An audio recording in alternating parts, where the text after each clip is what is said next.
আরেকটা এতে বলেন ইয়া আইয়ুহান নাসু কুলু লা ইলাহা ইল্লাল্লাহ তুফলিহুন।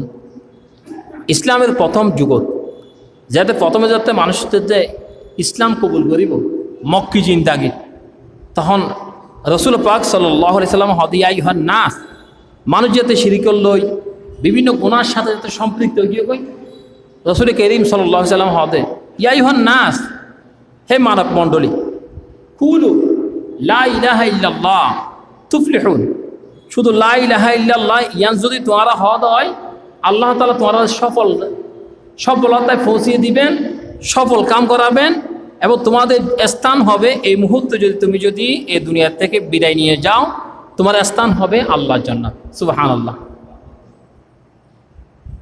তখন কত সহজ দেখেন, আমরা যদি এটি ইমানের সহিত যদি এটা পড়ি আল্লাহ তাআলা আমাদেরকে তাদের মতো তুফলিহুন বলেছেন, সফল বলেছেন।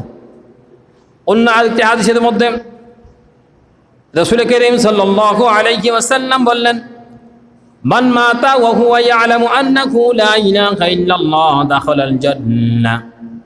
যে ব্যক্তি এই দৃঢ় প্রত্যয়ের জ্ঞান নিয়ে মৃত্যুবরণ করবে, মানে এই আশা রাখবে যে আমি লা ইলাহা ইল্লাল্লাহ, আমার একজন ছিল ইলাহ, আর কোনো ইলাহ ছিল না, আমি একজন ইলাহের উপরে ঈমান এনেছি, এই বিশ্বাস নিয়ে এই ইয়াকিন নিয়ে যদি কেউ যদি ইন্তেকাল করে মারা যায়, পৃথিবীর হায়াত শেষ হয়ে যায়, রাসূল করিম সাল্লাল্লাহু আলাইহি সাল্লাম বললেন ওই ব্যক্তিকে আল্লাহ তাআলা আল্লাহর জান্নাতের বাসিন্দা বানিয়ে দিবেন। সুবহানাল্লাহ।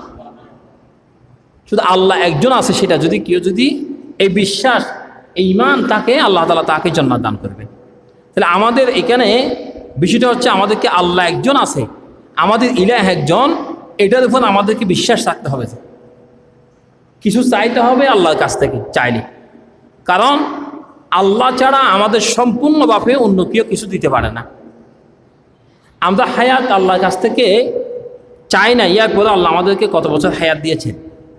রিজিক চাই নাই, মায়ের পেট থেকে আসার জন্য আমি হায়াত চাই নাই কতদিন, কিছু না আছে আল্লাহ তাআলা দিয়েছেন। তো যে আল্লাহ তাআলা এত কিছু দিতে পারলেন, সে আল্লাহকে আমাকে আমার প্রয়োজন মতো আল্লাহর কাছ থেকে দুনিয়াতে আসার পরে চাইলে আবার দিতে পারবে না?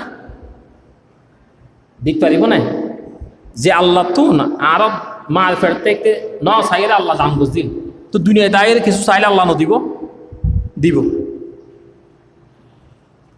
এই জন্য রাসূল করিম সাল্লাল্লাহু আলাইহি সাল্লাম বললেন আল্লাহ যে একজন আছে সেটার উপর যদি কেউ ঈমান আনে আল্লাহ তাআলা তাকে জান্নাতুল ফেরদৌসের আলা মাকাম দান করবে।